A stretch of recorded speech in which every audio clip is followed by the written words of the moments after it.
বন্ধুরা, একটা কথা আছে, শত্রুর শত্রুই বন্ধু।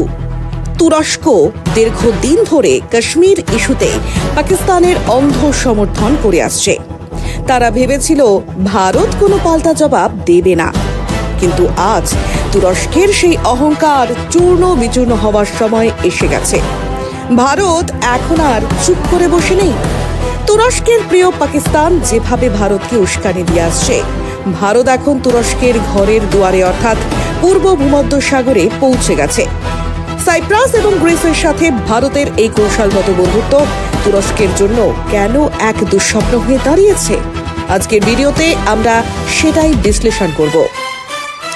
তুরস্কের প্রেসিডেন্ট এরদোগান গত কয়েক বছর ধরে নিজেকে নতুন অটোমান সাম্রাজ্যের সুলতান মনে করে বিশ্বজুড়ে নাক গলাচ্ছেন।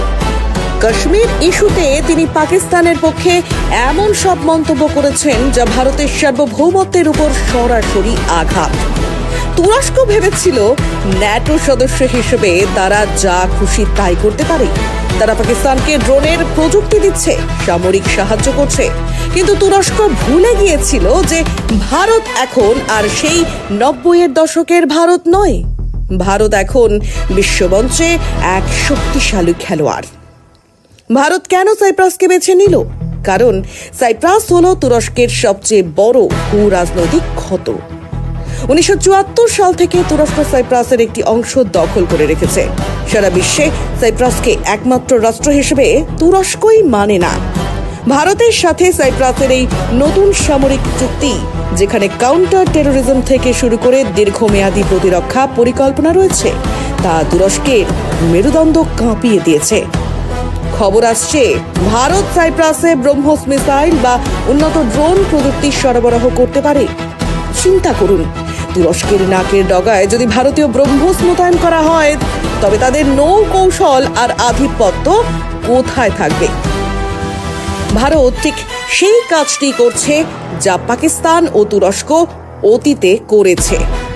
ভারত একা নয়, এই জোটে আছে গ্রিস এবং ইসরায়েলও। তুরস্ক এবং ইসরায়েলের সম্পর্ক এখন তলানিতে। অন্যদিকে গ্রিসের সাথে ভারতের বন্ধুত্ব এখন তুঙ্গে। এই যে নতুন চতুর্মুখী চাপ, ভারত, গ্রিস, সাইপ্রাস এবং ইসরায়েল, এটি তুরস্কের জন্য এক কৌশলগত দুঃস্বপ্ন।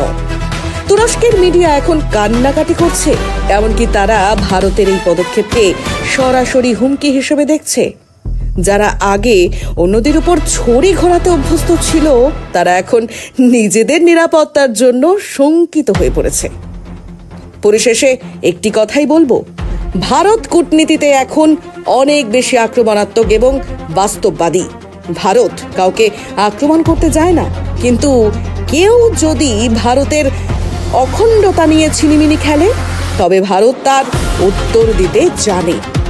পাকিস্তান ও তুরস্কের এই তথাকথিত ভ্রাতৃত্ব ভারতের কাছে এখন একটি মজা ছাড়া আর কিছুই নয়।